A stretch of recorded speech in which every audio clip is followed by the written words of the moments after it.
नमस्कार नमस्कार। Good morning, good evening. कैसे हैं सब? Good good evening, good afternoon, good morning. नमस्कार देवी और सज्जनों, आपका स्वागत है हमारे इस कार्यक्रम में। हम लोग आज थर्मोडायनेमिक्स जो पढ़ रहे हैं का सेकंड लेक्चर करेंगे। थर्मोडायनेमिक्स एक इजी टॉपिक है। अगर आपने केमिस्ट्री में पढ़ा तो आपको और इजी हो जाएगा, लेकिन नहीं भी पढ़ा तो पहले हमसे पढ़ लो, फिर केमिस्ट्री में इजी हो जाएगा। लेकिन केमिस्ट्री में समस्याएं ज़्यादा हैं। केमिस्ट्री में करीब 100 चीज़ें सिखाते हैं, हम लोग केवल 10-20 चीज़ें ही सिखाते हैं, क्योंकि हमारा मेन मुद्दा गैस को एम्प्लॉय की तरह ट्रीट करना है। हमें ज़्यादा उसकी प्रॉपर्टी में घुसना नहीं है। हमको उससे कोई प्यार भी नहीं है, ना ही हमको कोई केयर है। हमको केवल यह है कि मैं जो हीट इस पर खर्च कर रहा हूं उसके मुकाबले मुझे वर्क देगा गैस की नहीं देगा। अगर वर्क नहीं दिया तो गैस हमारे किसी काम का नहीं।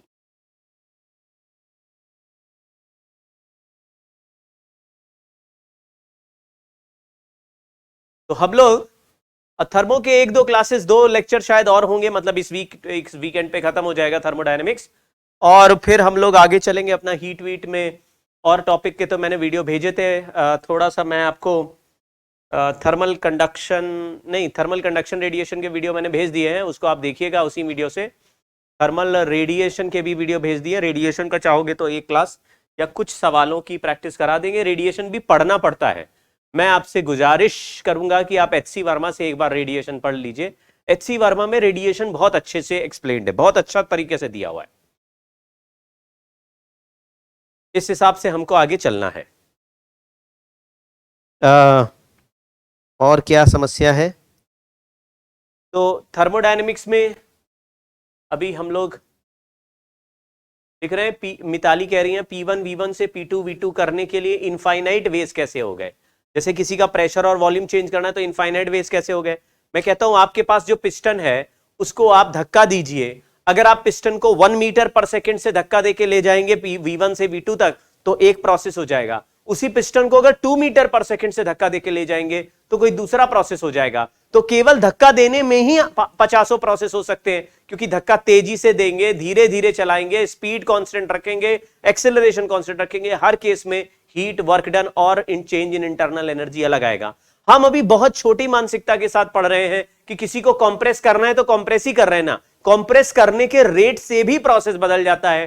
कंप्रेस करते समय पिस्टन किस तरीके का था, यानी पिस्टन मेटल का बना हुआ था, कंटेनर मेटल का बना हुआ था, या कंटेनर लकड़ी का बना हुआ था, या दोनों लकड़ी के बने हुए थे, उस पर भी प्रोसेस डिपेंड करता है। आगे आगे चल के देखेंगे कि अगर कंटेनर किसी इंसुलेटर मटेरियल का बना होगा तो एडियाबैटिक प्रोसेस होने लगेगा, किसी कंडक्टिंग मटेरियल का बना होगा तो आइसोथर्मल होने लगेगा। लेकिन कोई अगर container partial conducting partial insulator हो, यानी कि ना तो प्योर कंडक्टर हो ना प्योर इंसुलेटर हो, तो फिर उसके बीच के बहुत सारे प्रोसेस हो सकते हैं। तो हम लोग बहुत आइडियल केसेस को 4-5 प्रोसेस के नाम से जानते हैं।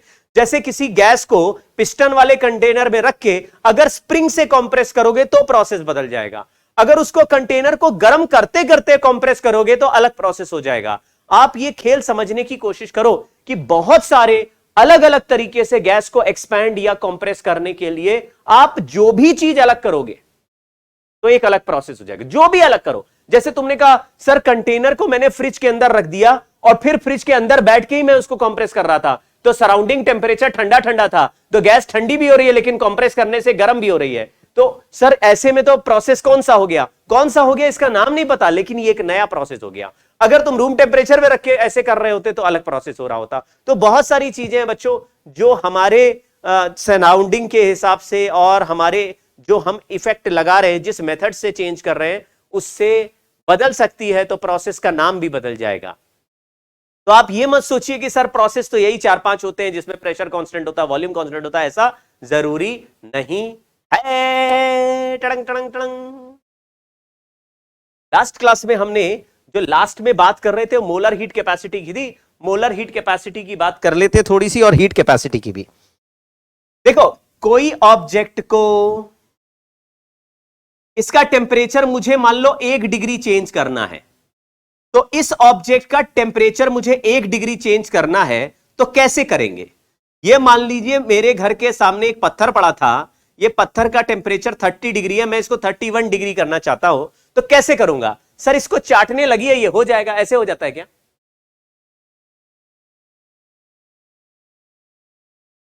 अगर कोई ऑब्जेक्ट को हमें गर्म करना है तो कैसे करेंगे? इसको घूर के देखते रहेंगे तो गर्म हो जाएगा? नहीं होगा। तो कैसे गर्म होगा? सर इसको ना हीट देनी पड़ेगी। तो हमने कहा चलो इसको हीट देते हैं। तो हीट करते करते इसका टेम्परेचर 1 डिग्री चेंज हो रहा है, तो कुछ हीट देनी पड़ेगी ना भाई। तो ये ऑब्जेक्ट मान लो कोई particular amount of heat Q1 खा के 1 डिग्री चेंज होता है। मैंने इसी पत्थर का डबल साइज का पत्थर ले लिया। हमने बोला ये पत्थर सेम मटेरियल का है लेकिन इसका साइज बड़ा पत्थर है, ये छोटा पत्थर ही बड़ा। तो क्या इसको भी Q1 हीट से ही 1 डिग्री चेंज कर पाओगे? आप कहेंगे नहीं, इसको कोई ज्यादा हीट देनी पड़ेगी तब जाके इसका टेम्परेचर चेंज होगा 1 डिग्री। जैसे कि अगर मान लीजिए मैंने कहा 1 गिलास पानी थोड़ा सा गर्म करके ले आओ भाई, तो तुमने कहा 1 गिलास पानी गर्म कर देते हैं। अगर मैं कहूं 1 बाल्टी पानी गर्म करो, तो क्या 1 बाल्टी पानी भी उतनी ही हीट में गर्म हो जाएगा? आप कहेंगे नहीं, ज्यादा पानी ज्यादा हीट लेके गर्म होगा, कम पानी कम हीट लेके गर्म होगा। यानी कि जिस ऑब्जेक्ट को गर्म कर रहे हो उसको गर्म होने से पहले कुछ हीट खानी पड़ती है, तभी वो गर्म होता है। तो जितनी हीट खा के 1 डिग्री चेंज करेगा उसको कहते हैं हीट कैपेसिटी, उसको कहते हैं हीट कैपेसिटी। तो हर ऑब्जेक्ट की चाहे मटेरियल सेम हो, हर ऑब्जेक्ट की हीट कैपेसिटी अलग होती है। हर ऑब्जेक्ट की हीट कैपेसिटी अलग है, हर ऑब्जेक्ट की अलग है। मतलब सेम भी हो सकती है दो ऑब्जेक्ट की, लेकिन हर ऑब्जेक्ट की अलग है।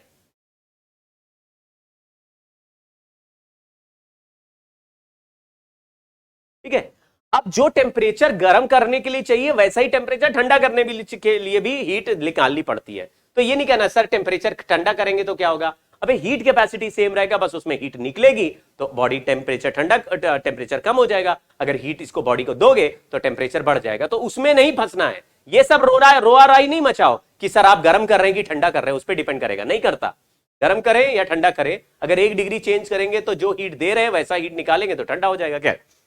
तो मैंने कहा अगर किसी ऑब्जेक्ट को जितनी भी हीट देनी पड़ती है उसका टेम्परेचर डेल्टा टी चेंज करने में, तो यूनिट चेंज करने में कितना हीट लगेगा उसको कहा हीट कैपेसिटी। ये तो हुआ हीट कैपेसिटी। लेकिन अगर किसी ऑब्जेक्ट के 1 मोल को, इसको सी प्रोसेस लिख रहे हैं, इसे नाम रख दिया सी प्रोसेस, किसी एक ऑब्जेक्ट के 1 मोल को हीट देके उसका टेम्परेचर डेल्टा टी चेंज करेंगे तो उसको जितनी हीट लगेगी, 1 मोल को 1 डिग्री चेंज करने में कितनी हीट लगेगी उसको बोलते हैं मोलर हीट कैपेसिटी। आप फिर से समझो, मोलर हीट कैपेसिटी किसी गैस के लिए मान लो एक पर्टिकुलर कांस्टेंट हो गया। मैंने कहा कि एक पर्टिकुलर ऑब्जेक्ट का, मान लो ये एक मेरे घर के बाहर पत्थर पड़ा था, ये ब्रिक है, ब्रिक है। मैंने कहा ये ब्रिक जो है 2 मोल सब्सटेंस से मिलकर बना है, 2 मोल का है ब्रिक। ये मतलब इसमें जितने एटम्स हैं वो सब एटम 2 मोल के बराबर है। तो 2 मोल का ये ब्रिक है और इस ब्रिक का मोलर हीट कैपेसिटी 100 जूल पर मोल पर डिग्री सेंटीग्रेड है। तो मैंने पूछा इसी ब्रिक का अगर temperature find heat required to increase its temperature by 10 degree centigrade. तो आपने कहा कि अगर एक मोल को गर्म करने के लिए जो हीट कहते हैं उसको मोलर हीट कैपेसिटी कहते हैं, तो इसको n डेल्टा टी मल्टीप्लाई कर दो, यानी n मोल को गर्म करेंगे तो n से मल्टीप्लाई करेंगे और जितना टेम्परेचर चेंज करेंगे उससे भी मल्टीप्लाई करेंगे। तो यहां पे लिखा है अगर 1 मोल सब्सटेंस हो और 1 डिग्री चेंज करना हो तो 100 जूल लगती है। अगर 2 मोल सब्सटेंस होगा और 1 डिग्री चेंज करना होगा तो 200 जूल लगेगा। लेकिन 10 डिग्री चेंज करना है तो आपने फॉर्मूला बनाया n की जगह 2 मोल लिखा और सी प्रोसेस की जगह मोलर हीट कैपेसिटी लिखा। मोलर हीट कैपेसिटी का वैल्यू इसमें 100 जूल लिखा है, वो लिखा और 10 डिग्री का टेम्परेचर चेंज किया। तो ये 2000 जूल का आंसर आ गया। इसमें 1 मोल को 1 डिग्री गर्म करने का जो फैक्टर है उसको मोलर हीट कैपेसिटी कहते हैं, वो 1 मोल सब्सटेंस के लिए फिक्स हो गया। अब तुम कहोगे यार सर अगर ऐसी 10 ब्रिक हो तो 10 ब्रिक में 20 मोल हो जाएंगे तो नंबर ऑफ मोल्स बढ़ जाएंगे। खेल समझ गए क्या? मोलर हीट कैपेसिटी ब्रिक के लिए कांस्टेंट हो गया कि 1 मोल ब्रिक को गर्म करने में कितनी हीट लगती है। अब ज्यादा ब्रिक लाओगे तो नंबर ऑफ मोल ज्यादा होंगे, अगर कम ब्रिक लाएंगे, छोटी ब्रिक लाएंगे तो नंबर ऑफ मोल्स कम होंगे। तो मोलर हीट कैपेसिटी ऑब्जेक्ट के सब्सटेंस के लिए कांस्टेंट जैसा फील होता है।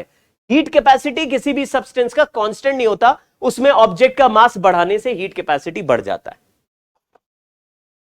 शायद ये थोड़ा बहुत बात समझ में आ गई। ज्यादा कहानी में पीएचडी करना नहीं है, आप फॉर्मूला पकड़ने की कोशिश कीजिए। सी प्रोसेस मोलर हीट कैपेसिटी को बोल रहे हैं, और मोलर हीट कैपेसिटी का फॉर्मूला अगर पता है तो किसी भी ऑब्जेक्ट के कितने मोल्स हैं वो निकालो और कितना टेम्परेचर चेंज कर रहे हैं वो निकालो, तो क्यू का वैल्यू आ जाएगा N C process delta T. Kritika कह रही है उनका बर्थडे है, हैप्पी बर्थडे भाई बहन, हैप्पी बर्थडे।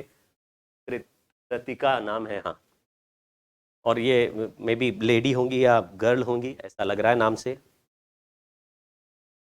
हाँ, heat given to the gas में एक चीज हमको अभी पढ़नी बाकी है, लेकिन अभी हम लिखते हैं।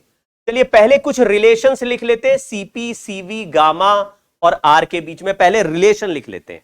मैंने आपको एक बार बताया था वेव में कि सीपी बाई सीवी का जो रेशियो होता है उसको गामा कहते हैं, उसका नाम होता है adiabatic exponent, adiabatic exponent, CP by CV gamma. और दूसरा रिलेशन होता है CP minus CV equal to R, ये अभी प्रूव करेंगे, ये अभी प्रूव करेंगे। मान लीजिए इन दोनों से मैं मिला के लिखूं तो सीवी को लिख सकता हूं गामा, सीपी को लिख सकता हूं गामा सीवी, ये देखो सीवी मल्टीप्लाई कर दिया, gamma CV minus CV equal to R, CV common हो गया, gamma minus 1 equal to R, तो सीवी का वैल्यू आया आर अपॉन गामा माइनस 1। ये बहुत इंपॉर्टेंट कन्वर्जन है, इसको याद रखना है, क्योंकि सीपी होता है गामा इंटू सीवी, तो सीपी का वैल्यू इसको गामा से मल्टीप्लाई करके आ जाएगा, यानी gamma R upon gamma minus 1। ये दो रिजल्ट जरा याद करने।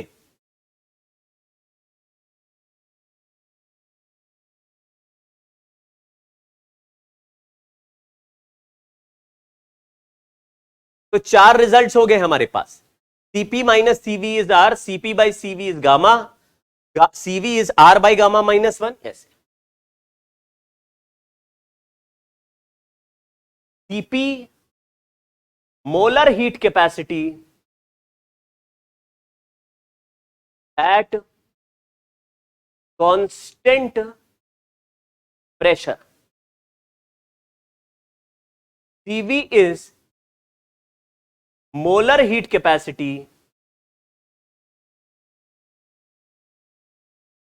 at constant volume। इसका क्या मतलब है ये भी अभी सिखाता हूं आपको।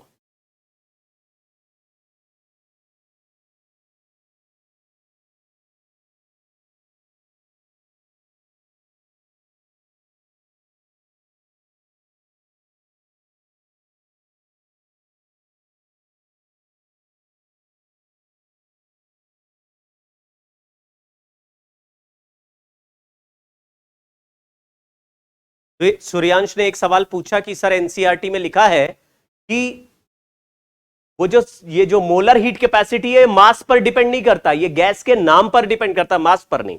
उसका लॉजिक समझो। मान लो 32 ग्राम ऑक्सीजन लिया, 32 ग्राम ऑक्सीजन लिया, इसको गर्म किया, तो आपने कहा 32 ग्राम ऑक्सीजन का मतलब है 1 मोल हो गया, 1 मोल। इसको टेम्परेचर डेल्टा टी गर्म करने के लिए हीट लगा Q, हमने Q हीट दिया, टेम्परेचर डेल्टा टी चेंज हुआ। मैं आपसे लॉजिकली सवाल पूछता हूं, सेम ऑक्सीजन को, जैसे ये फिक्स्ड वॉल्यूम पे रखा हुआ है, फिक्स्ड वॉल्यूम है, कंटेनर में रखा फिक्स्ड वॉल्यूम के, सेम गैस को 64 ग्राम ऑक्सीजन ले लिया, 64 ग्राम, 32 ग्राम ऑक्सीजन का टेम्परेचर फिक्स्ड वॉल्यूम पे चेंज करने का हीट लगा Q। अगर 64 ग्राम ऑक्सीजन को सेम टेम्परेचर चेंज करे, 64 ग्राम ऑक्सीजन का सेम टेम्परेचर चेंज करे delta T at fixed volume, इसको भी फिक्स्ड वॉल्यूम पे रखा, बिल्कुल सेम कंडीशन, बट ये 32 ग्राम है और 64 ग्राम है, 32 ग्राम को क्यू हीट लगा तो 64 ग्राम को कितना लगेगा? 32 ग्राम को क्यू हीट लगा तो 64 को क्यों लगे, कितना लगेगा? तो आप कहेंगे 64 में 2 बार 32 है, पहले 32 को भी क्यू लगेगा और दूसरे 32 को भी क्यू लगेगा, यानी 2Q हीट रिक्वायर्ड होगा। अगर यहां 32 ग्राम में 1 मोल है तो यहां 64 ग्राम में 2 मोल ऑक्सीजन है। अब यहां पे मैं सी प्रोसेस बनाऊं, यानी कि molar heat capacity constant volume का बनाऊं, तो Q upon N delta T, N का वैल्यू 1 मोल है और डेल्टा टी का वैल्यू डेल्टा टी है, यहां पे बनाता हूं सीवी का वैल्यू, लेकिन यहां डबल हीट लगा है तो 2Q अपॉन, यहां पे डबल नंबर ऑफ मोल्स भी हैं तो पर यूनिट मोल यानी एन की जगह 2 लिखेंगे और फिर डेल्टा टी से डिवाइड करेंगे तो क्या 2 से 2 कट जाएगा, यानी कि सी प्रोसेस का वैल्यू दोनों बार डेल्टा टी आ जाएगा। तो ज्यादा मास ले रहे हैं, मोलर हीट के, ज्यादा मास में ज्यादा मोल्स होंगे, ज्यादा हीट लगेगी, मोल्स और हीट बराबर में कट जाएगी। कम मास लेंगे तो कम मोल्स होंगे, कम मोल्स होंगे तो हीट भी तो कम लगेगी और मास भी तो कम है। मैंने आपको क्या बोला, अगर एक ग्लास पानी को गर्म करने को बोलूं और एक बकेट पानी को गर्म करने को बोलूं, दोनों में सेम हीट लगेगी क्या? पागल थोड़ी ना हो यार, इतना तो पता ही होगा कि अगर 1 लीटर पानी को गर्म करने को बोलूं और 2 लीटर पानी को गर्म करने को बोलूं, सेम टेम्परेचर से, सेम टेम्परेचर डिफरेंस पे बोलूं गर्म करो, तो क्या सेम हीट लग जाएगी कि 1 लीटर गर्म करें या 50 लीटर गर्म करें, सर सेम हीट होती है? ऐसा तो नहीं होता। तो जिसमें ज्यादा हीट, ज्यादा पानी लोगे तो ज्यादा हीट लगेगी। तो यहां पे यही तो रूल बन रहा है। CP minus CV equal to R कैसे आया ये मैं बताता हूं अभी, सीपी बाय सीवी गामा कैसे आया ये भी बताता हूं, लेकिन अगर ये 2 रिजल्ट हमें पता है तो ये कैसे आया ये पता चल गया। अभी आपको ये चारों रिजल्ट याद करने हैं, याद करो ये 1 2 3 4, ये याद रखने कैसे आया ये मैं बताता हूं। ये तो पता चल गया, ये नहीं बताएंगे।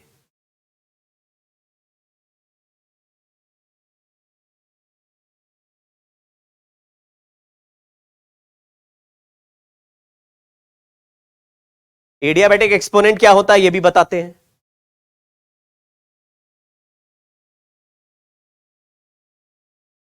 ठीक है,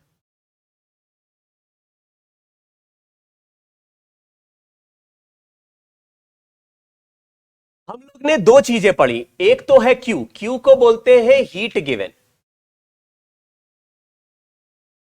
जो heat given to the gas है वो प्रोसेस पे डिपेंड करता है। It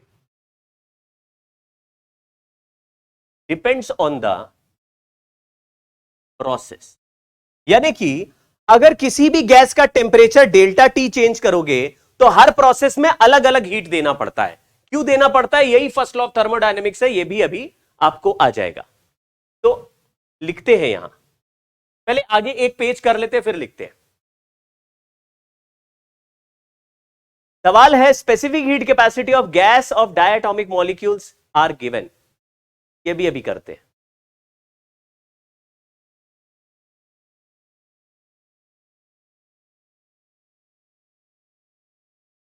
molar heat capacities is Q upon N delta T, Q depends on the process है तो मोलर हीट कैपेसिटी भी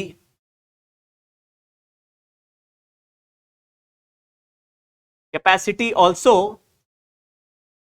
depends upon the process.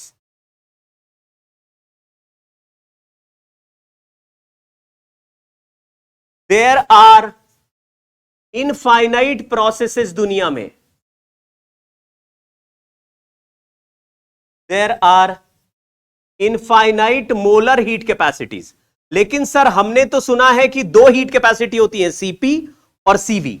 CP और सीवी अलग अलग इसलिए होती हैं क्योंकि सीपी वाला molar heat capacity at constant pressure है, प्रोसेस का नाम कांस्टेंट प्रेशर है तो उसका हीट कैपेसिटी अलग होगा। सीवी के प्रोसेस का नाम molar heat capacity at constant volume है, वो प्रोसेस अलग है तो उसका नाम अलग है। लेकिन दुनिया में इनफाइनाइट प्रोसेस है और हर प्रोसेस की एक अलग हीट कैपेसिटी होती है, इसीलिए टोटल इनफाइनाइट हीट कैपेसिटीज होती हैं। हम 2 को जानते हैं, होती इनफाइनाइट है, तो सीपी और सीवी है नहीं, बहुत सारी हीट कैपेसिटी है, हम 2 को जानते हैं, हम 2 को पहचानते हैं, सीपी सीवी 2। तो क्या लिखा, there are infinite molar heat capacities for a gas, it is different for different process. अब सीपी सीवी का वैल्यू लिख रहे हैं, ध्यान से देखना। सीपी कांस्टेंट प्रेशर की मोलर हीट कैपेसिटी है और सीवी कांस्टेंट वॉल्यूम की। सीपी का वैल्यू अभी अभी हमने लिखा CP by CV equal to gamma, CP is equal to gamma R by gamma -1, तो उसके वैल्यूज लिख रहा हूं मैंने लास्ट क्लास में आपको शायद बताया भी था। सीवी का value 3r/2 mono atomic gas के लिए और सीवी का वैल्यू 5r/2 डाई एटॉमिक के लिए और सीवी का वैल्यू 6r/2 पॉली एटॉमिक के लिए है। अभी हमने लिखा CP is equal to CV plus R, CP minus CV equal to R लिखा, तो CP equal to CV plus R लिखा, तो CP equal to CV plus R करेंगे तो 5r/2 हो जाएगा मोनो एटॉमिक के लिए, सीपी हो जाएगा 7r/2 डाई एटॉमिक के लिए और सीपी हो जाएगा 4r पॉली एटॉमिक के लिए। ये 3r है, देख लो। तीसरी बात, केवल वैल्यूज लिख रहे, गामा का वैल्यू सीपी बाई सीवी है तो 5/3, 5/3, 7/5 और 4/3। ये है 5/3 है मोनो एटॉमिक के लिए, 7/5 है डायटॉमिक के लिए और ये है पॉली एटॉमिक के लिए। निकाला कैसे? सीपी बाई सीवी करके।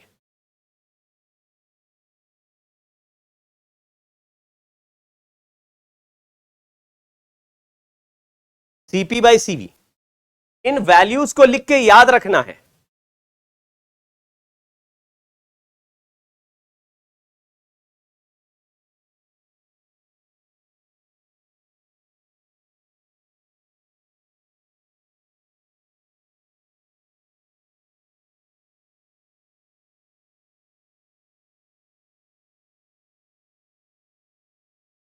अभी अगर आपके स्कूल के एग्जाम आ रहे हैं तो अभी कुछ दिन 15-20 दिन जब तक स्कूल के एग्जाम चल रहे, जेई की प्रिपरेशन के बारे में ज्यादा नहीं सोचिए। आप केवल स्कूल के एग्जाम में बहुत अच्छा परफॉर्म करने के बारे में सोचिए। यानी कि अगर जेई के या बुकलेट के क्वेश्चंस अभी आप नहीं भी करेंगे तो कोई दिक्कत नहीं होगी, क्योंकि आप जब अपने ब्रेक के बाद दोबारा 12th की तैयारी चालू करेंगे तो 12th की तैयारी में क्या होता है कि 15-20 दिन के बाद ही चैप्टर मसालेदार चालू होता है। मैं फिर से रिपीट करता हूं, जब आप अपने 11th के ब्रेक के बाद 12th की तैयारी चालू करेंगे तो 12th की तैयारी में आप जहां पर भी पढ़ रहे होंगे, हमसे पढ़ रहे होंगे, किसी और से पढ़ रहे होंगे, तो इलेक्ट्रोस्टैटिक्स पढ़ाया जाता है पहले। और इलेक्ट्रोस्टैटिक्स पढ़ाने वाले टीचर कम से कम 1 से 2 हफ्ते उसको बनाते हैं, यानी कि उसको पकाते हैं, इलेक्ट्रोस्टैटिक्स को थोड़ा सा गर्म करते हैं, उसके बाद सर्व करते हैं। तो वो जो पकने का टाइम है इलेक्ट्रोस्टैटिक्स का, वो करीब करीब 1 से 2 हफ्ते होता है। यानी 15 से 20 दिन आपको मिलेंगे इलेक्ट्रोस्टैटिक्स की गहराई में जाने के लिए। तो इलेक्ट्रोस्टैटिक्स जब पढ़ रहे होगे या 12th का दूसरे चैप्टर पढ़ रहे होगे केमिस्ट्री में और मैथ्स में, उस समय उतनी भयंकर तैयारी नहीं लग रही होगी, बहुत भयंकर स्पीड से भी नहीं चलते हैं शुरुआत में टीचर। उस समय बेस्ट टाइम होता है 11th के पुराने चैप्टर्स को लपेटने का। यानी कि अगर आप 11th के आखिरी के 2-4 चैप्टर में उतने अच्छे सवाल नहीं भी कर पा रहे तो ज्यादा चिंता, जैसे ही 11th का स्कूल का एग्जाम फिनिश हो और आपका कोचिंग का क्लास दोबारा शुरू हो, उसके बीच में अगर 1 हफ्ते का टाइम है, बीच में होली आ जाएगी, उसका थोड़ा टाइम मिलेगा, फिर उसके बाद आपको दोबारा से 12th स्टार्ट करना है तो वो भी 15 दिन मिलेंगे। अगर आपने थोड़ा दिमाग सही से लगाया और 20-25 दिन को अच्छे से यूज किया तो 20-25 दिन में आपको, क्योंकि लाइव क्लासेस में वो टाइम नहीं बिताना पड़ रहा है, ना ही स्कूल में जाने के लिए टाइम बिताना पड़ रहा है, तो बहुत सारा समय आपके पास है। और आप अगर सही प्लानिंग करें तो 7-8 चैप्टर आप फिजिक्स के, केमिस्ट्री के, मैथमेटिक्स के 11th के उस टाइम कंप्लीट कर पाएंगे। अब आप सोचिए, अगर थोड़ा भी दिमाग लगा लिया, देखिए होता क्या है, एक बार स्कूल के एग्जाम हो गए तो हम रिलैक्स बैठ जाते हैं, हमें लगता है कि हमने बहुत मेहनत अभी की, बहुत सारी पढ़ाई हमने की, अब हम ब्रेक डिजर्व कर रहे हैं। ये ब्रेक आप डिजर्व नहीं कर रहे हैं, इस ब्रेक में आप एनर्जी लूज कर जाएंगे। जो आपकी पढ़ने की बनी है मोमेंटम, वो ब्रेक में ब्रेक लेने के चक्कर में खर्च हो जाएगी। तो कोशिश ये कीजिए कि जैसे ही स्कूल के एग्जाम खत्म हो, सेम डे चाहो तो एक मूवी देखा हो, सेम डे कुछ बाहर मस्तीबाजी कराओ, यानी कि आज आखिरी एग्जाम है स्कूल का, तो आज अपने दोस्तों के साथ हम घूमने जाएंगे, हम दोस्तों के साथ पिज्जा पार्टी करेंगे, हम कुछ और खा लेंगे, हम मोमोज खा के आ जाएंगे, हम कोई और जहरीला पदार्थ खा के आ जाएंगे, लेकिन हम पढ़ेंगे नहीं आज। ठीक बात है, आज मत पढ़ो, लेकिन कल से फिर पढ़ना है। लोग क्या करते हैं, स्कूल के एग्जाम खत्म हुए, दोस्तों के साथ आज भी घूम रहे, कल भी घूम रहे, परसों भी घूम रहे, और स्कूल का ब्रेक चल रहा है कम से कम 2-4-5 दिन का, तो उसमें मस्तीबाजी चल रही है और पूरा जो पढ़ने का मोमेंटम है खर्च हो गया। क्यों? अरे हम अभी बहुत थक गए हैं, हमने तो अभी स्कूल के एग्जाम दिया ना, बहुत मुश्किल से तो दिया है, बहुत थक गए, अब नहीं पढ़ेंगे। अब जब कोचिंग चालू होगी तब पढ़ेंगे ना, सर पढ़ाएंगे तो हम पढ़ेंगे। उससे और कोचिंग के नए बैच स्टार्ट होने के बीच में 10-15 दिन का समय होगा, क्योंकि हर स्कूल के एग्जाम अलग अलग टाइम पे होते हैं। कोचिंग अपनी सहूलियत से, मुझे जहां तक लगता है, अप्रैल के फर्स्ट वीक से पहले यह बैच स्टार्ट नहीं करेगी। तो अगर अप्रैल के फर्स्ट वीक में बैच स्टार्ट हुआ 12th का, और आपका 15-20 अप्रैल तक समझ लीजिए, ज्यादा गहराई नहीं चलेगी फिजिक्स केमिस्ट्री मैथ्स में, तो अगर तुमने मार्च एंड से पकड़ लिया, होली है 19th 18th की, तो अगर आपका स्कूल एग्जाम 15 मार्च तक खत्म हो रहा है या 16 मार्च तक खत्म हो रहा है, तो आपको ये 16 मार्च से लेकर 15 अप्रैल तक एक महीना पूरा मिलेगा, जिसमें ना तो कोचिंग का बर्डन, ना ही कोई और भयंकर कोर्स का बर्डन, ना स्कूल का बर्डन। ये समय में अगर आपने अच्छी प्लानिंग करी तो आप 10-12 चैप्टर अच्छे से कर पाओगे।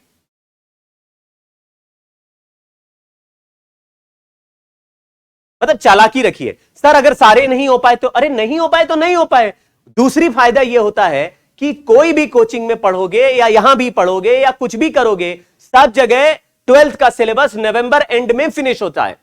सब जगह, मैं फिर से रिपीट करूं, सब जगह 12th का सिलेबस नवंबर एंड में फिनिश होता है। तो अगर सिलेबस नवंबर एंड में फिनिश होगा और नेक्स्ट ईयर आपका जेई मार्च में, अप्रैल में, मई में होगा, तो आपको 5-6 महीने उधर भी मिलते हैं। उस समय करोगे क्या? अरे 11th के टॉपिक रिवाइज कर करके थक जाओगे और सब रिवाइज हो जाएगा। लेकिन आपको छोड़ना नहीं है। आपको मैंने एक तरीका बताया ना, हर तीसरे चौथे दिन एक पुराना टॉपिक रिवाइज कर दो, चाहे उसका बहुत ही रफली रिवाइज करो, चाहे उसके केवल नोट्स ही रिवाइज करके एक छोटा सा टेस्ट दे दो, 10 सवाल का टेस्ट दे दो, 10 सवाल कर लो, एक बार ही नोट्स रिवाइज करो। अरे टाइम नहीं मिल रहा है, एक बार नोट्स रिवाइज करो।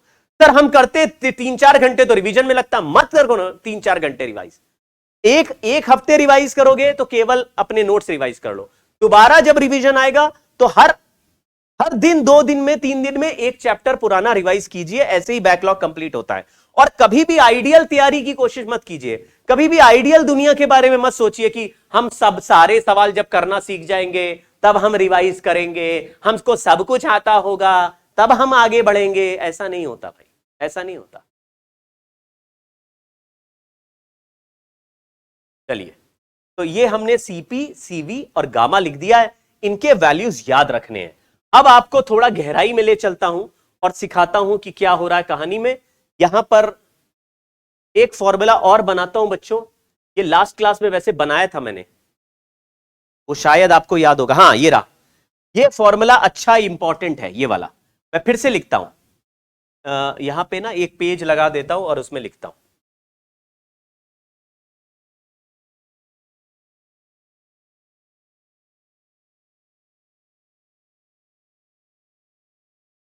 लिखा मोलर हीट कैपेसिटी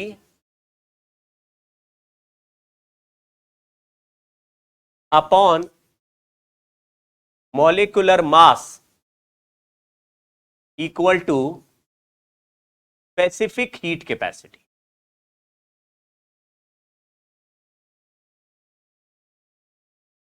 ये भी लिख लीजिए।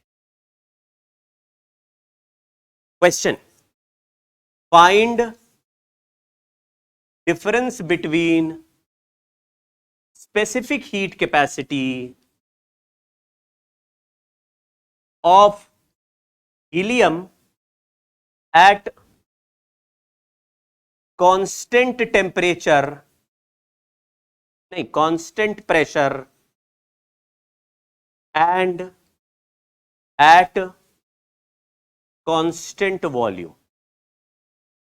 आपने कहा अगर सीपी और सीवी का डिफरेंस पूछते तो आर हो जाता, लेकिन सवाल में यहां स्पेसिफिक हीट कैपेसिटी लिखा है, ये नहीं लिखा find difference between molar heat capacity of helium at constant pressure and constant volume, ऐसा नहीं लिखा। ये लिखा find difference between specific heat capacity. अगर मोलर हीट कैपेसिटी का डिफरेंस बोलोगे तो आर आएगा, लेकिन सवाल में क्या पूछ लिया, specific heat capacity at constant pressure minus specific heat capacity at constant volume का डिफरेंस बताओ। हमने क्या सीखा, specific heat capacity is molar heat capacity upon molecular मास, तो ये सीपी अपॉन मॉलिक्यूलर मास हो जाएगा और ये सीवी अपॉन मॉलिक्यूलर मास हो जाएगा। इक्वल टू पूछा गया है, मैं मॉलिक्यूलर मास को कॉमन ले लेता हूं तो ये हो जाएगा सीपी माइनस सीवी, और सीपी सीवी का जो डिफरेंस है, मोलर हीट कैपेसिटी का डिफरेंस आर है, तो हमने इसको आर बाई एम नॉट लिख दिया। अब आर का वैल्यू हमको आर ही लिखना है, लेकिन मास हीलियम का मॉलिक्यूलर मास 4 होता है तो आर बाई 4 हो गया। अगर यही सवाल ऑक्सीजन के लिए होता तो 32 हो जाता, यही सवाल हाइड्रोजन के लिए होता तो 2 हो जाता, तो हमारा आंसर उस हिसाब से आ जाएगा। लेकिन अगर मोलर हीट कैपेसिटी का डिफरेंस पूछे,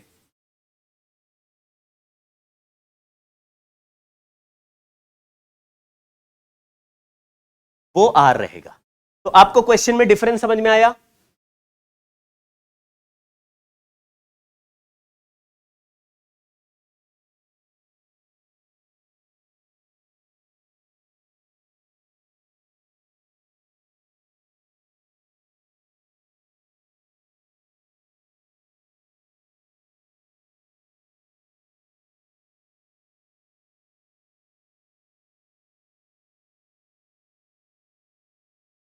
कोशिश कर रहा हूं मैं कि 15 मार्च तक ये सिलेबस खत्म हो आपका। नहीं होगा तो आगे जाएंगे, अगर पहले हो गया तो पहले ठीक। कोशिश कर रहा हूं 15 मार्च तक आपका सिलेबस यहां पे खत्म हो जाएगा। 15 मार्च तक कोशिश कर रहे हैं। अगर नहीं होगा तो आगे जाएंगे, हो जाएगा तो पहले ही खत्म हो जाएगा, होली से पहले खत्म करेंगे। चलिए आगे बढ़ते हैं।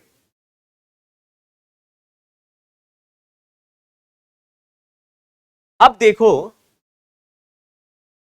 अदर रिलेशन नहीं लिख रहे, अब कुछ और रिलेशन मैं लिख रहा हूं। ये सब झंझटबाजी है जो न्यूमेरिकल क्वेश्चंस को सॉल्व करने के काम आती है, अभी इसका ज्यादा प्रयोग नहीं करना है, लेकिन इसको देख लो।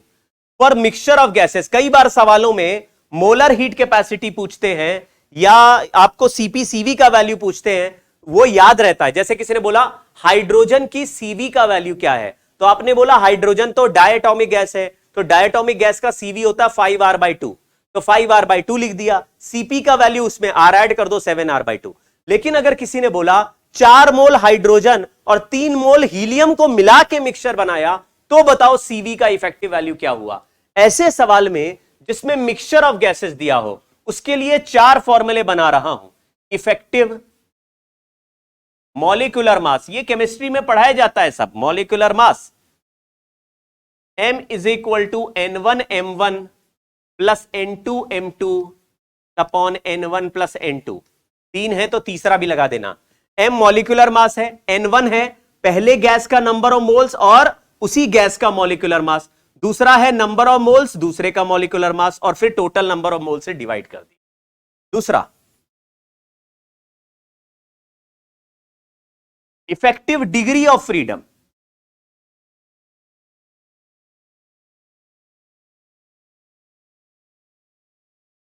n1f1 plus n2f2 upon n1 plus n2, effective degree of freedom हो गया। तीसरा इफेक्टिव सीवी, सीवी मिक्सचर के लिए n1cv1 plus n2cv2 upon n1 plus n2। चौथा इफेक्टिव सीपी, अगर सीवी निकाल चुके हो तो सीवी में आर ऐड कर दो, सीपी आ जाएगा। अगर सीवी नहीं निकाल चुके हो तो ऐसे ही फॉर्मूले में वैल्यू रख दीजिए तो सीपी आ जाएगा। और सबसे important effective gamma, effective gamma, gamma यानी कि adiabatic exponent for the mixture is not n1 gamma 1। ये सारे फॉर्मूले n1 quantity n2 quantity upon n1 plus n2 है, केवल गामा का फॉर्मूला नहीं। गामा होता है सीपी बाई सीवी, तो n1 cp1 plus n2 cp2 upon n1 cv1 plus n2 cv2। या फिर आपने अगर सीवी मिक्सचर पता लगा लिया है तो सीवी मिक्सचर का answer R by gamma minus 1 लिख दीजिए, उससे गामा सॉल्व हो जाएगा। या सीपी मिक्सचर आ गया है तो R बाई गामा माइनस 1 कर दीजिए। तो जो फॉर्मूले तुम्हें पता थे उसमें सीपी मिक्सचर सीवी मिक्सचर के वैल्यू से तुम निकाल सकते हो।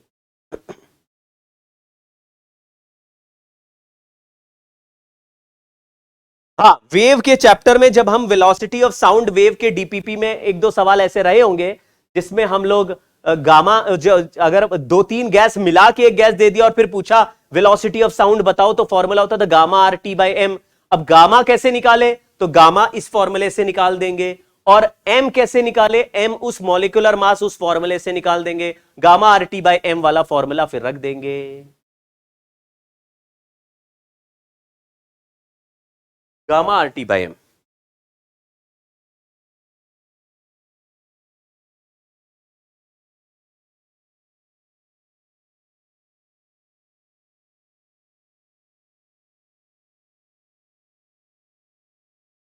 ऐसे छोटे छोटे फॉर्मूले सारे देख लीजिए, बहुत मजेदार है।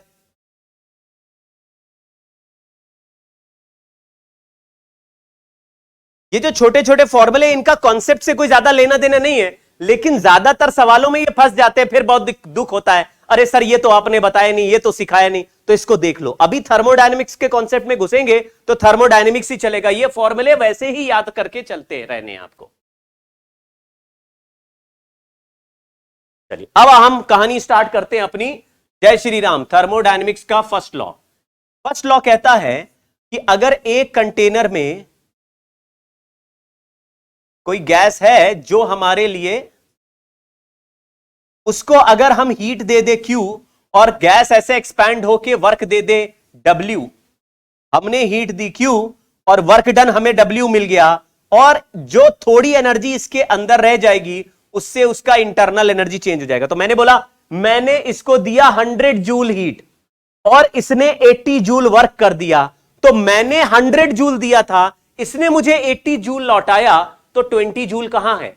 तो आप कहेंगे 20 जूल अभी भी इस गैस के पास अंदर बंद रह गया है। तो वो गैस उस एनर्जी को रख के क्या करेगा? उस एनर्जी को रख के अपना इंटरनल एनर्जी बढ़ा लेगा। तो इंटरनल एनर्जी बढ़ने से क्या होता है? तो गैस का टेम्परेचर बढ़ जाता है, गैस के मॉलिक्यूल तेज भागते हुए नजर आते हैं। आप कहते हैं अब गैस के मॉलिक्यूल की काइनेटिक एनर्जी ज्यादा फास्टर चल रहे होंगे, तो जो अंदर रह गई एनर्जी उससे इंटरनल एनर्जी चेंज हो जाएगी। तो आप कहेंगे कि ये तो बहुत ही सिंपल बात है और ये बड़ा ही लॉजिकल भी लग रहा है कि मैंने जो एनर्जी दी वो एनर्जी या तो वर्क में कन्वर्ट हो जाएगी, और जितना भी पार्ट ऑफ एनर्जी कन्वर्ट नहीं हुआ वो गैस के पास रह जाएगा, जो रह जाएगा उससे गैस की इंटरनल एनर्जी बढ़ जाएगी, तो वो इंटरनली रह गया, तो उसी एनर्जी को चेंज इन इंटरनल एनर्जी कह देंगे।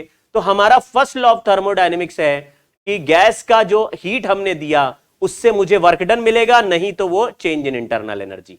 बस यही फॉर्मूला हमको लगा के चलना है। केमिस्ट्री में थोड़ा अलग है, Q plus W equal to delta U है, हम लोग Q is equal W plus delta U. Q हमारा इनपुट, W हमारे लिए आउटपुट है।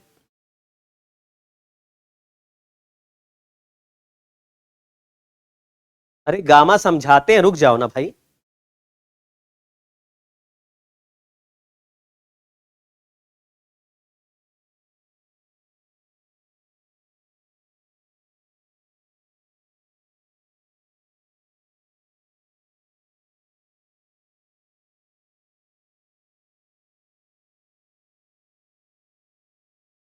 थर्मो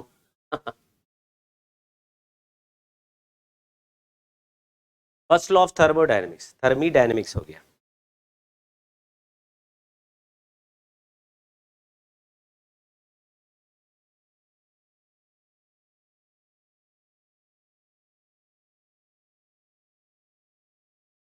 क्लासेस अटेंड करते रहो, अगर स्कूल के एग्जाम का प्रेशर ज्यादा है तो लाइव क्लासेस अटेंड करते रहिए या क्लासेस देखते रहिए, लेकिन बहुत सारे क्वेश्चंस करने में अगर टाइम आपका जा रहा है तो उसके बजाय स्कूल की प्रिपरेशन पे ध्यान दो, क्योंकि अगर 15-20 दिन अच्छा पढ़ के स्कूल के लिए थोड़े नंबर बन जाते हैं तो कॉन्फिडेंस आता है, पेरेंट्स जूते कम मारते हैं और बहुत दिनों तक जेई की तैयारी करने देते हैं। नहीं तो आस पड़ोस के लोग और पेरेंट्स तुम्हारे मिलकर तुम्हारी जेई की प्रिपरेशन रोक देंगे, तो क्योंकि उनको लगता है कि जेई में अच्छा रिजल्ट आना हो सकता है आए, हो सकता ना आए, लेकिन 12th में अगर अच्छा रिजल्ट आ गया तो कम से कम समाज में सबको छाती ठोक के अपना बता पाएंगे कि हमारा लड़का 90 पर, हमारी लड़की 90% लाई है।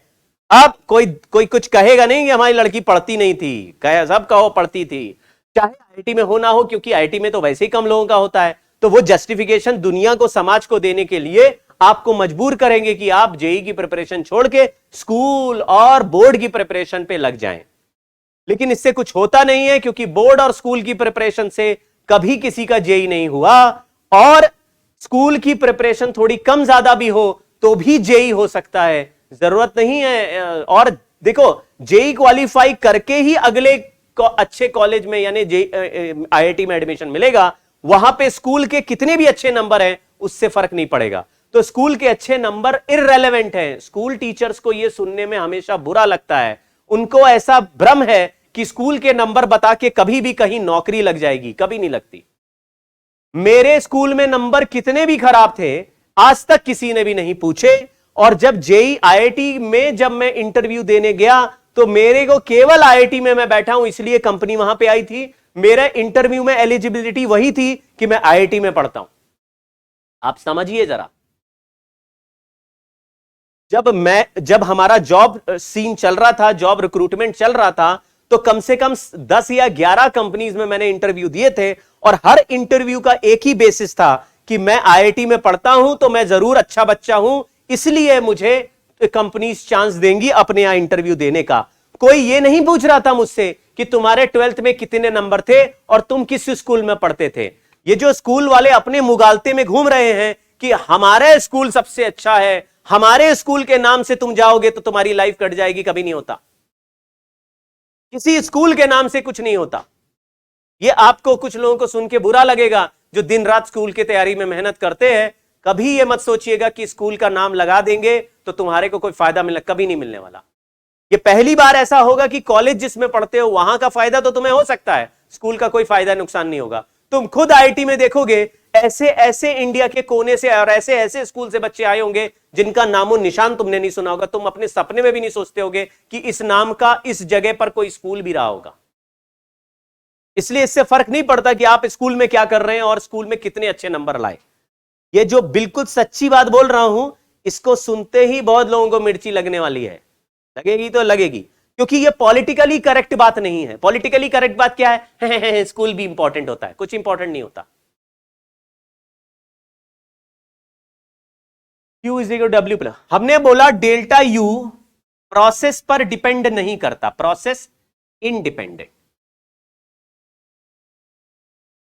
फिर बोला W प्रोसेस डिपेंडेंट है, यानी अलग अलग प्रोसेस में W का आंसर अलग अलग आएगा। तो जब W का आंसर अलग आएगा, डेल्टा U का सेम भी आए। जब अलग आंसर को सेम आंसर में भी ऐड करोगे तो ये जो अलग आंसर है ये पूरे Q का वैल्यू भी अलग लाएगा। जैसे किसी में डेल्टा U मान लो 30 है और वर्क डन 10 है, तो हीट का आंसर आएगा 40। अगर वर्क डन 20 हो गया, सेम डेल्टा U के लिए वर्क डन 20 हो गया, तो हीट का आंसर आएगा 50। अगर सेम डेल्टा U के लिए वर्क डन 30 हो गया तो हीट का आंसर आएगा 60। हां सर, अगर एक नंबर भी बदल जाए तो सम तो बदल ही जाएगा। इसका मतलब Q जो है वो प्रोसेस या पाथ पर डिपेंड करेगा। तो हमने क्या लिखा कि Q इज प्रोसेस डिपेंडेंट।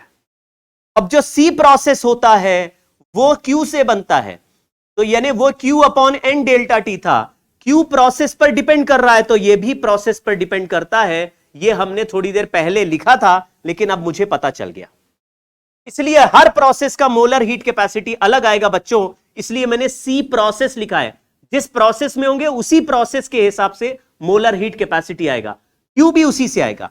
तो Q का general formula NC process delta T हो गया। लेकिन सर डेल्टा U का फॉर्मूला तो आपने ऐसे बताया था NCV डेल्टा T, वो किस प्रोसेस में था?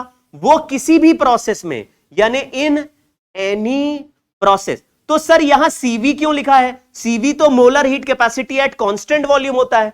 कोई बात नहीं, डेल्टा U का जो आंसर है वो CV के रिजल्ट से मैच करेगा, लेकिन इसका मतलब यह नहीं कि प्रोसेस का नाम मोलर कांस्टेंट वॉल्यूम प्रोसेस है। ये डेल्टा U सभी प्रोसेस में सेम है और Q हर प्रोसेस में अलग है, इसलिए यहां पे C प्रोसेस लिखा है। डेल्टा U का हर प्रोसेस में नाम NCV डेल्टा T लिखना है, Q का हर प्रोसेस में नाम NC प्रोसेस डेल्टा D लिखा है, और C प्रोसेस हर प्रोसेस में अलग आएगा। आई एम श्योर ये बात अब आपको क्लियर हो गई। कोई कहता है अगर गैस का सीवी पता है तो तुम क्या किसी एक्स प्रोसेस में डेल्टा यू बता सकते हो? तो बोलो प्रोसेस का नाम कुछ भी हो, अगर एक्स है तो भी लिखेंगे एनसीवी डेल्टा टी, और वाई प्रोसेस है तो डेल्टा यू को लिखेंगे एनसीवी डेल्टा टी, और अगर जेड प्रोसेस है तो भी डेल्टा यू को लिखेंगे एनसीवी डेल्टा टी, और कोई अल्फा प्रोसेस है तो क्यू डेल्टा यू को लिखेंगे एनसीवी डेल्टा टी। क्या ये बात समझे?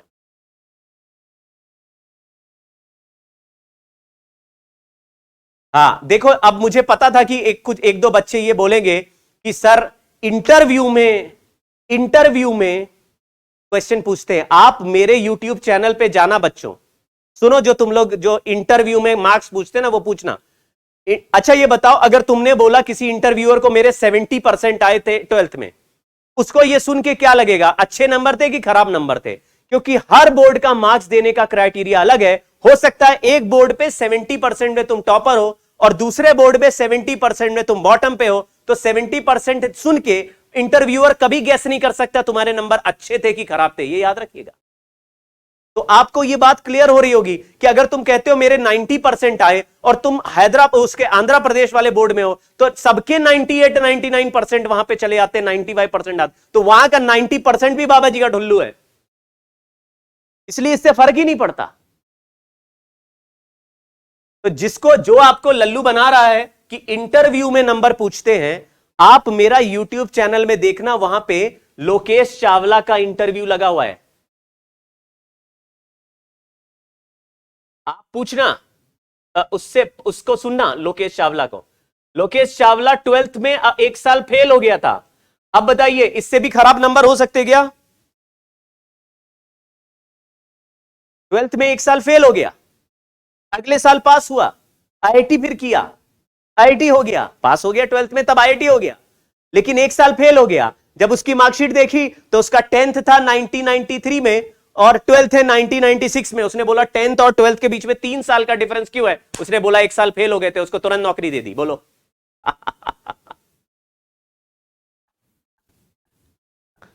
उसके आईएम के इंटरव्यू में उससे ये पूछा, उसको आईएम में भी मिल गई जगह। बोलो आईएम से ऊपर तो कोई इंटरव्यू नहीं होता इंडिया में भाई, क्या बात कर रहे हो?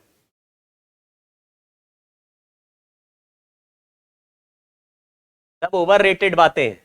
एक स्कूल में बेवकूफ बनाने का तरीका बना रखा, प्रैक्टिकल प्रैक्टिकल है, प्रैक्टिकल है, प्रैक्टिकल है, आधी एनर्जी प्रैक्टिकल प्रैक्टिकल करके चूस लेते हैं और तमाम बच्चों का सिलेक्शन प्रैक्टिकल प्रैक्टिकल प्रैक्टिकल करके खराब कर देते हैं। एमआईटी के लिए अगर तुम तैयारी कर रहे हो तो जेई की क्लास में क्या बैठे हो बे? कह रहे सर एमआईटी के लिए तो पूछेगा, अगर तुम्हें एमआईटी में एडमिशन लेना है तो तुम जेई के लिए क्या कर रहे हो? तुम एमआईटी के लिए पढ़ो ना, फिर उसके लिए तो पूरा करिकुलम चाहिए तुमको भाई, तुमको तो अपना रिज्यूमे बिल्ड करना होता उसमें। एमआईटी में एडमिशन ऐसे थोड़ी ना हो रहे हैं। चलिए, उसमें तो बहुत बड़ा आपको अपना रिज्यूमे बिल्ड करना पड़ेगा, बहुत सारी एक्स्ट्रा करिकुलर एक्टिविटीज के मालिक होने चाहिए। आप जो काम करें इंडिया में टॉप करें। आप अगर यूट्यूबर भी हैं तो इंडिया के टॉप यूट्यूबर होंगे, और फिर 12th में भी अच्छे नंबर आ रहे होंगे, और फिर तुम सारे एनटीएससी फोड़ रहे होगे, और फिर तुम ओलंपियाड भी क्रैक कर रहे होगे, तब एमआईटी मिलेगा भाई, ऐसे बैठ के थोड़ी मिलता है एमआईटी। एमआईटी में क्या होता है, अगर वो भी जानने की इच्छा है तो मेरा अपना एक स्टूडेंट है जो एमआईटी में, प्रफुल्ल शर्मा, मैंने बताया था, उसने इंडिया का अकेला लड़का है जिसने 2 कॉमेट ढूंढ रखे हैं, उसके नाम से कॉमेट है। चलिए, 2 identical containers A and B with frictionless pistons contain same ideal gas at the same temperature and मैंने ये नहीं कहा कि तुम जेई की तैयारी करोगे तो तुम्हारा बोर्ड में नंबर खराब आएंगे, किसी के खराब नहीं आते, लेकिन स्कूल के नंबरों और बोर्ड के नंबरों में डिफरेंस समझो।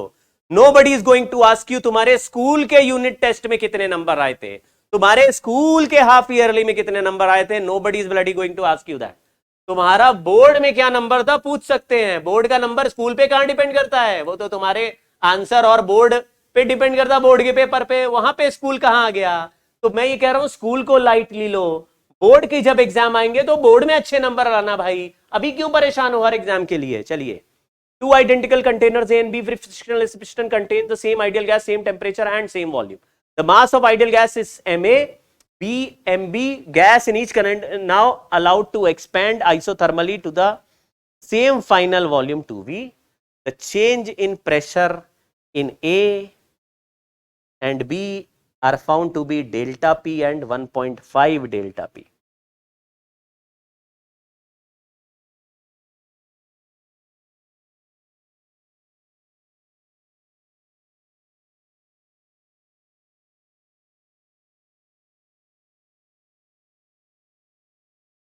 तो हमारा पहला वाला गैस है ए का जो प्रेशर था सेम टेम्परेचर सेम वॉल्यूम में, मास का वैल्यू Ma है, यानी नंबर ऑफ मोल्स कुछ Na हो जाएंगे. चलिए स्टार्ट करते हैं. Two identical containers A and B with same frictionless piston contain the same ideal gas at the same temperature and the same volume V. The masses of gas A is Ma and Mb.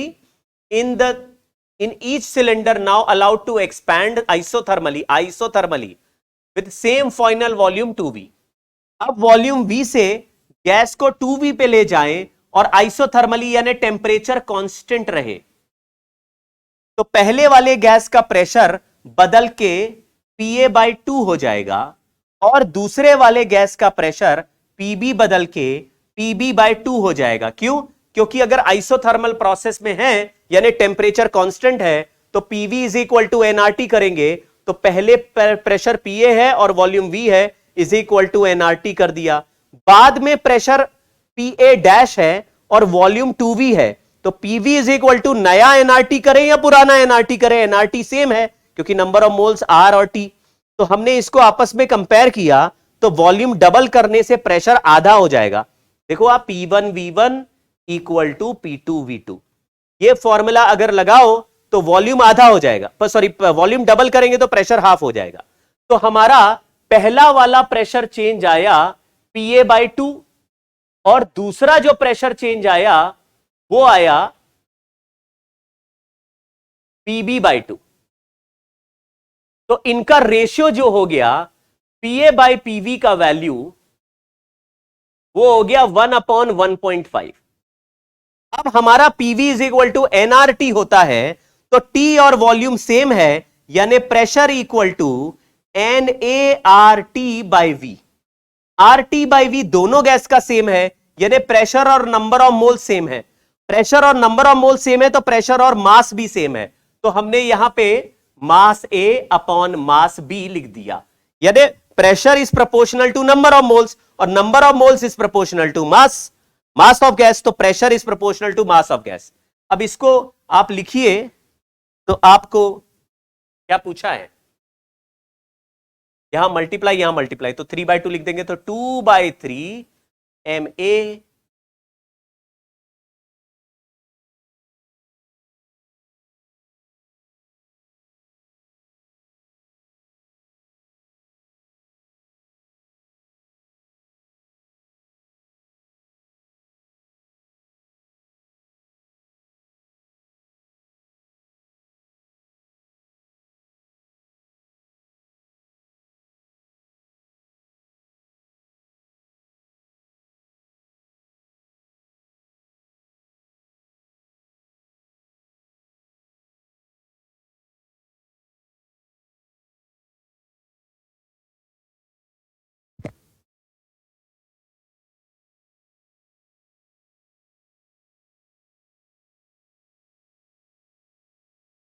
चलिए ये एक ऐसा सवाल बना दिया, लेकिन अब आगे प्रोसेस पर डिपेंडेंट कुछ बातें करेंगे. देखो पहला नंबर है आइसोकोरिक प्रोसेस का. हर प्रोसेस में बच्चों हम 6 चीजें करेंगे, 6 थिंग्स टू लर्न.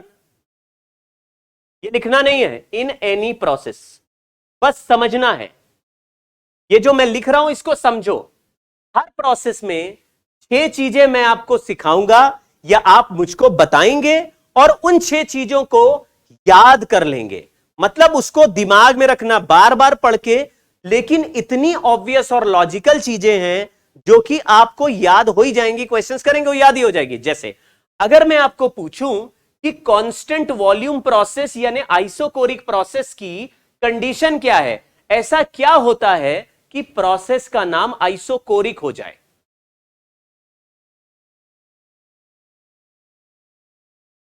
ऐसा क्या होता है कि प्रोसेस का नाम आइसोकोरिक हो जाए? तो आप कहेंगे वॉल्यूम कांस्टेंट होना चाहिए। ठीक है, अब बताओ। अरे कौशल शर्मा कहां से आए हो बे? ऐसे झंडू सवाल पूछोगे भगा दूंगा यहां से। बोल रहा है कि नंबर ऑफ मोल्स मास के कैसे प्रोपोर्शनल होता है ये बताइए। नंबर ऑफ मोल्स निकालना सिखाएंगे अब तुमको, तो बेटा हो गया आईआईटी।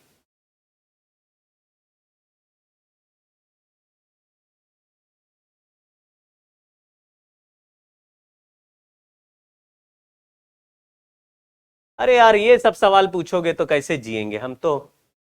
जिए तो जिए कैसे।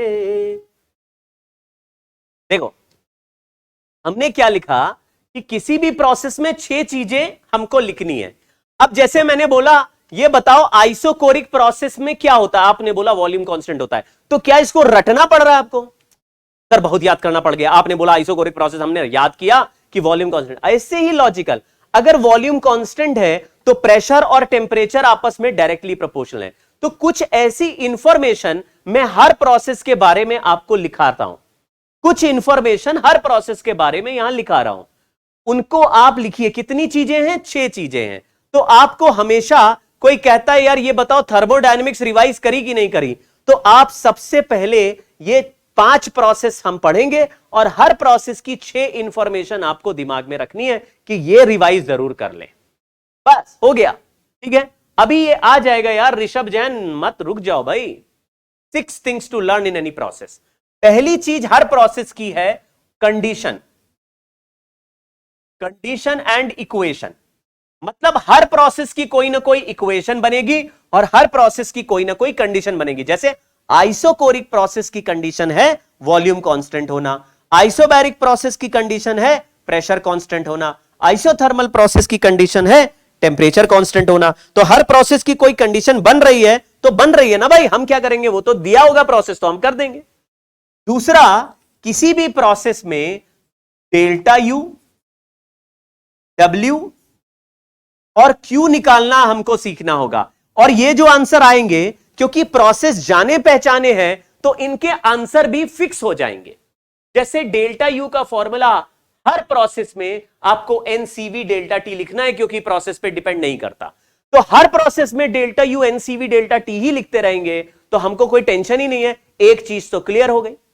ऐसे ही आपको 6 चीजों में एक ये पता चल गया, कंडीशन पता चल गई, डब्ल्यू और क्यू आप निकालेंगे, डब्ल्यू निकालेंगे पी इंटीग्रेशन पीडीवी से और इन दोनों को ऐड कर देंगे तो क्यू आ जाएगा। मतलब सारे तरीके लगा के आप ये तीनों चीजें निकालेंगे। प्रोसेस जाने पहचाने हैं तो उनमें ये सब चीजें याद हो जाएंगी।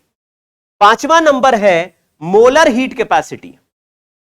किसी भी प्रोसेस का मोलर हीट कैपेसिटी अलग होता है, तो हर प्रोसेस का मोलर हीट कैपेसिटी भी हम निकालना सीखेंगे और फिर कुछ प्रोसेस के लिए उसको दिमाग में भी रखेंगे। मोलर हीट कैपेसिटी निकालेंगे कैसे? Q upon N delta T से। और भी तरीके में सिखा दूंगा लेकिन बेसिक यही है, Q upon N delta T.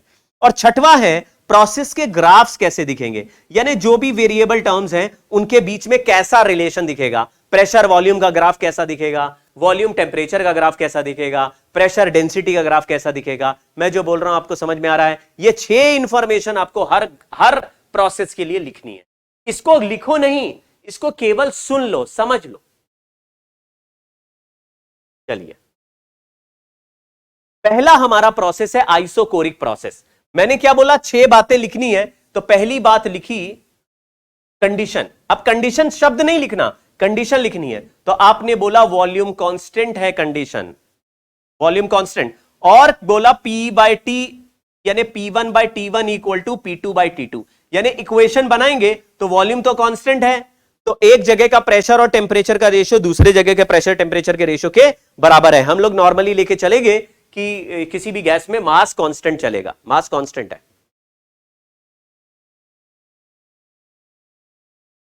चलिए, आइसोकोरिक प्रोसेस। दूसरा है डेल्टा यू का वैल्यू फॉर्मूला था FR/NR डेल्टा टी, या उसको लिख दिया NCV डेल्टा टी। अब क्यों आ गया CV, ये आपको समझ में आ जाएगा, NCV डेल्टा टी। और इसका फॉर्मूला एक और लिख दिया, क्योंकि CV होता है R/γ-1, तो इसको लिख दिया NR डेल्टा टी अपॉन γ-1, और फिर इसको लिख दिया, देखो ध्यान से देखना, इसको लिख दिया P2V2 माइनस P1V1 अपॉन γ-1। ये वाला तरीका जो है बहुत बढ़िया है, इंपॉर्टेंट है, क्योंकि इसमें बहुत सारे क्वेश्चंस मैंने देखे कि उसमें टेम्परेचर देता ही नहीं है, प्रेशर वॉल्यूम दे देता है। तो टेम्परेचर निकालने के बजाय फॉर्मूला भी प्रेशर के टर्म्स में भी याद रखो, टेम्परेचर के टर्म्स में भी लिख के रखो। ये हमारे सारे रिजल्ट हो गए डेल्टा यू के। तीसरा है वर्क डन। वर्क डन 0 है क्योंकि वॉल्यूम चेंज हुआ ही नहीं।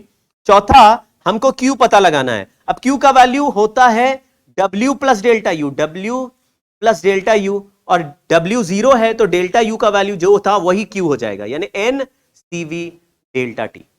अब मैं आपको पूछता हूं सी प्रोसेस, तो सी प्रोसेस का वैल्यू जब सॉल्व किया तो देखिए इसमें सी प्रोसेस का वैल्यू क्या आ गया, CV। क्यों?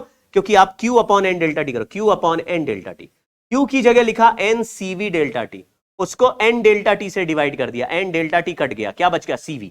तो आपने बोला अच्छा, मोलर हीट कैपेसिटी को इसीलिए CV कहते हैं क्योंकि इसमें सी प्रोसेस का वैल्यू CV के बराबर आ रहा है।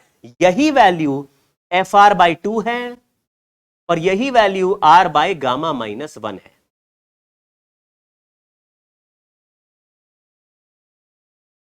सी प्रोसेस को कहना भी CV चाहिए क्योंकि कांस्टेंट वॉल्यूम प्रोसेस का molar heat capacity of this process is called CV, it is called CV। तो सी प्रोसेस का नाम ही देखो CV आ गया और उसका वैल्यू भी हमने ऑलरेडी पता लगा रखा था। ये हमारे सारे 5 रिजल्ट्स हो गए। अब ग्राफ्स बना लेते हैं। तो हमारा वॉल्यूम कांस्टेंट है तो प्रेशर वॉल्यूम का ग्राफ बनाएंगे, ऐसे चलेगा। वॉल्यूम टेम्परेचर का ग्राफ बनाएंगे, ऐसे चलेगा, वॉल्यूम कांस्टेंट हो गया। प्रेशर टेम्परेचर का ग्राफ बनाएंगे तो ऐसे चलेगा। लेकिन सर ये पासिंग थ्रू ओरिजिन क्यों है? क्योंकि P प्रोपोर्शनल टू T है, PV is equal to NRT लिख दिया, PV is equal to NRT। तो P प्रोपोर्शनल टू T है तो पासिंग थ्रू ओरिजिन हो गया। मैंने एक और ग्राफ बना दिया, यहां का वॉल्यूम V1 यहां का V2 है। मैंने पूछा कौन सा वॉल्यूम बड़ा है, तो आपने बोला P is equal to NRT/V, यानी कि जो स्लोप ऑफ द ग्राफ है वो वॉल्यूम के इनवर्सली प्रोपोर्शनल है। Slope is proportional to 1/V। तो जहां पर स्लोप ज्यादा है वहां वॉल्यूम कम होगा, जहां स्लोप कम है वहां वॉल्यूम ज्यादा होगा। तो कम ज्यादा स्लोप कम स्लोप, तो यह लिखा V1 is less than V2, जहां स्लोप ज्यादा है। एंगल बड़ा वॉल्यूम कम, एंगल बड़ा है वॉल्यूम कम हो गया।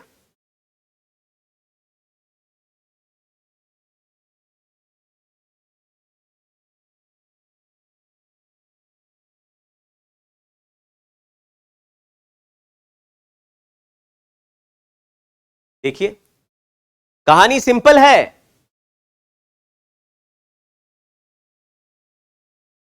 इनमें से कोई ऐसा रिजल्ट नहीं है जिसमें आपको तकलीफ होनी चाहिए।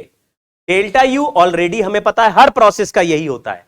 W इस प्रोसेस में 0 है, Q का वैल्यू इस प्रोसेस में डेल्टा यू के बराबर है, इसीलिए सी प्रोसेस का वैल्यू का नाम CV आ गया है। वो CV हम पहले से ही CV लिखते आए, इसलिए हमको ज्यादा तकलीफ नहीं हो रही।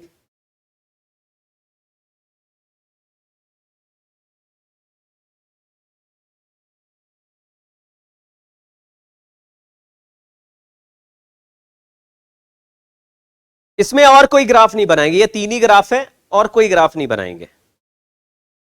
चलिए देखिए कितना आसानी से हो गया। अब हमारा सेकंड रिजल्ट है आइसोबैरिक प्रोसेस। इसमें भी 6 बातें लिखेंगे। पहला condition, pressure constant. Pressure constant का मतलब V1/T1 इक्वल टू V2/T2। दूसरा डेल्टा यू, इसमें डेल्टा यू का फॉर्मूला क्या लिखना पड़ेगा? देखो ये कांस्टेंट प्रेशर वाला प्रोसेस है तो इसमें डेल्टा यू का फॉर्मूला क्या लिखना पड़ेगा? पहले कांस्टेंट वॉल्यूम का प्रोसेस था तो NCV डेल्टा टी लिखा था। ये कांस्टेंट प्रेशर का फॉर्मूला वैल्यू है तो इसमें डेल्टा यू क्या लिखेंगे? बताओ, जल्दी लिख के बताओ। मेरा सवाल यह है कि पिछला प्रोसेस कांस्टेंट वॉल्यूम था तो डेल्टा यू लिखा था एनसीवी डेल्टा टी, ये प्रोसेस कांस्टेंट प्रेशर वाला है, तो इसमें डेल्टा यू कितना लिखेंगे या क्या लिखेंगे? What should be write as delta U in this process?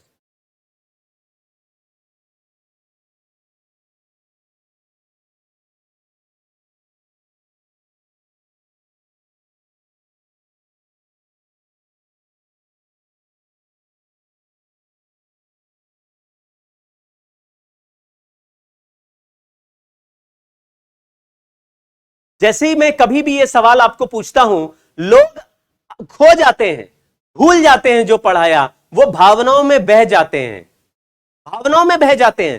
तुम लोग कभी किसी के साथ दिल मत लगाना, नहीं तो भावनाओं में बह के कुछ गलती कदम कर उठाओगे। ना ना ना, ये सब नहीं, दिल लगा देते हो आप लोग, भावनाओं में बह जाते हो। बहुत से बच्चे भावनाओं में बह गए। कई बच्चे बोलने लगे सर तो सीपी लिख देंगे। जैसे अगर सामने बैठे होते जो सीपी बोल रहा है, एक एक प्यारा प्यारा थप्पड़ उसको गर्मा गर्म खिलाता मैं। क्यों? क्योंकि जब मैंने पिछले बार अभी 10 बार बोल दिया कि डेल्टा यू प्रोसेस पे डिपेंड ही नहीं करता, डेल्टा यू हर प्रोसेस में यही रहेगा एनसीवी डेल्टा टी, तो जैसे ही मैंने बोला कांस्टेंट प्रेशर प्रोसेस आ गया, अब डेल्टा यू को क्या लिखेंगे? सर सीपी लिख दो, सीपी लिख दो। क्यों भाई, क्यों लिख दे सीपी? कांस्टेंट प्रेशर प्रोसेस आ गया तो सीपी लिखने लगेंगे? तो फिर पढ़ा क्यों हमने? अभी थोड़ी देर पहले पढ़ा, हर प्रोसेस में डेल्टा यू सेम होता। फिर मैंने लिखा डेल्टा यू का फॉर्मूला हर प्रोसेस में एनसीवी डेल्टा टी लिख देना है। तो मैंने बोला एक प्रोसेस का नाम एक्स है, डेल्टा यू क्या? NCV delta T. एक प्रोसेस का नाम वाई है, डेल्टा यू क्या? NCV delta T. Delta U process का नाम जेड है, डेल्टा यू का वैल्यू क्या? NCV delta T.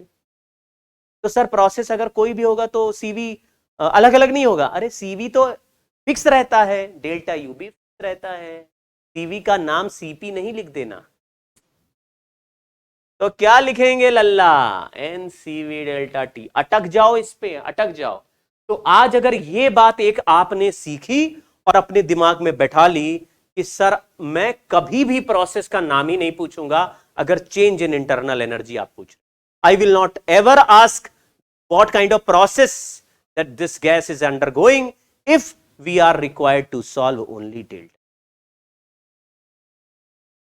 एक डेल्टा यू का वैल्यू पता लगाने के लिए कभी प्रोसेस नहीं पूछना है। दूसरा, किसी भी प्रोसेस में होगी गैस, कौन सा चीज है जो सबसे आसानी से तुम निकाल पाओगे? Delta U sir, delta U. क्यों? प्रोसेस की चिंता ही नहीं करनी ना, गर्म कर दिया गैस को, डेल्टा यू आ गया। बोलो भाई।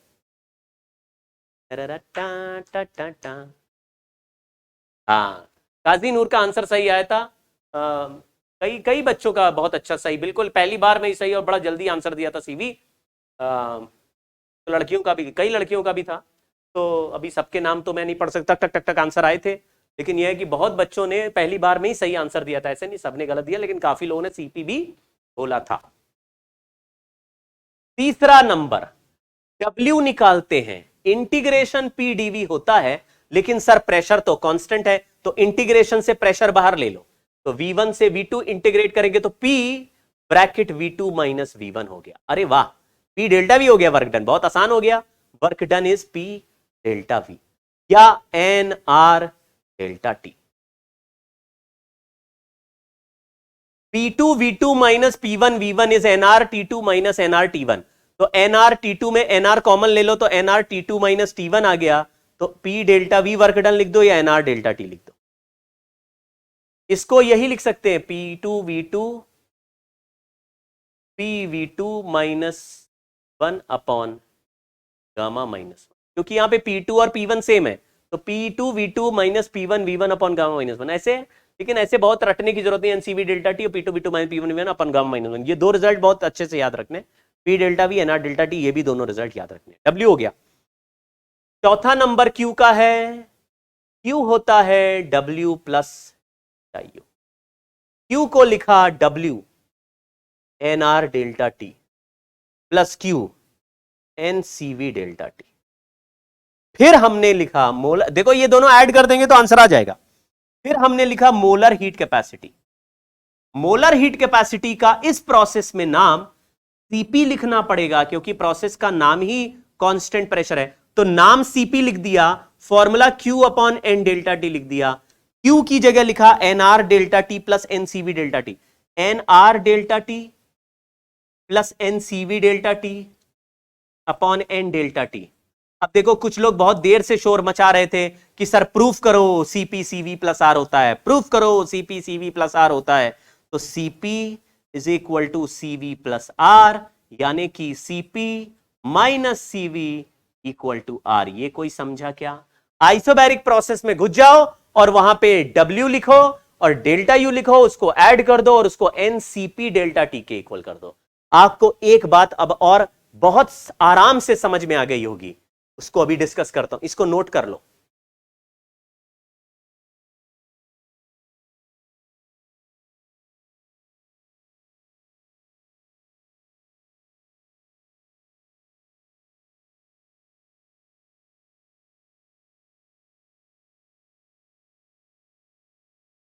नोट करो।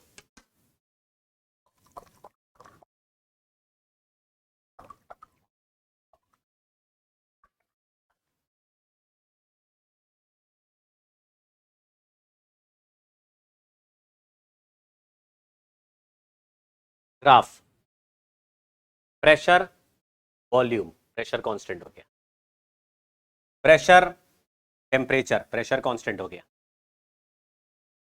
वॉल्यूम, टेम्परेचर, ये लो, ये लो, यहां पे प्रेशर P1, यहां पे P2, फिर से वही, volume is equal to nRT by P, यानी कि slope is proportional to 1 by P, जहां स्लोप ज्यादा, θ1 is greater than θ2, pressure P1 is less than pressure P2। दो graph straight line passing through origin दिए, तो जो छोटा स्लोप उसी का ज्यादा, छोटा एंगल ज्यादा प्रेशर, बड़ा एंगल कम प्रेशर। इसमें हम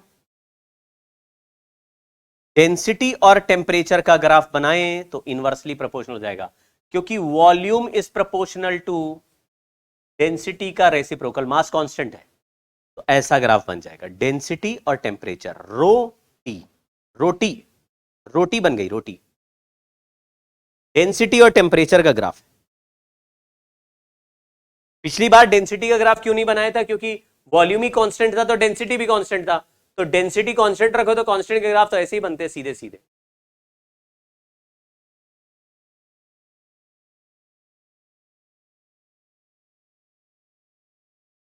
बहुत बढ़िया। अब मैं वो बात लिख देता हूं जो मैंने आपको सिखाने की कोशिश की, देखो ध्यान से, अंतर समझना। डेल्टा यू कभी भी पूछा जाए NCV डेल्टा टी लिखना है, और Q कभी भी लिखा जाए तो NC प्रोसेस डेल्टा टी लिखना। तो सर अलग अलग प्रोसेस में Q का आंसर अलग आएगा, क्योंकि उसी प्रोसेस का C प्रोसेस लिखना पड़ेगा, लेकिन अलग अलग प्रोसेस में डेल्टा U का फॉर्मूला सेम आएगा, क्योंकि ये प्रोसेस पे डिपेंड ही नहीं करता, हर प्रोसेस में CV लिखना। तो अगर कांस्टेंट प्रेशर के प्रोसेस में हो तो डेल्टा U को NCV डेल्टा टी लिखना है, जबकि Q को NCP डेल्टा टी लिखना है, क्योंकि कांस्टेंट प्रेशर वाले प्रोसेस में हो, उस प्रोसेस का ही C प्रोसेस लिखना है। तो ये C प्रोसेस इतना बड़ा शब्द इसलिए लिख रहे हैं क्योंकि हर प्रोसेस के नाम या कंडीशन के हिसाब से उसका मोलर हीट कैपेसिटी अलग अलग आता रहेगा। दुनिया में कितने प्रोसेस हैं? दुनिया में कितने प्रोसेस, कितने कितने प्रोसेस? इनफाइनाइट। तो कितने मोलर हीट कैपेसिटी? इनफाइनाइट। किसी ने बोला मेरे पास एक प्रोसेस है जिसका नाम है अल्फा, प्रोसेस का नाम है अल्फा प्रोसेस, तो उसका मोलर हीट कैपेसिटी क्या होगा? उसका मोलर हीट कैपेसिटी होगा C अल्फा, मान लो C अल्फा। तो Q का आंसर क्या लिखेंगे? NC alpha delta T. Delta U का आंसर क्या लिखेंगे? NCV delta T. खेल समझ गए क्या?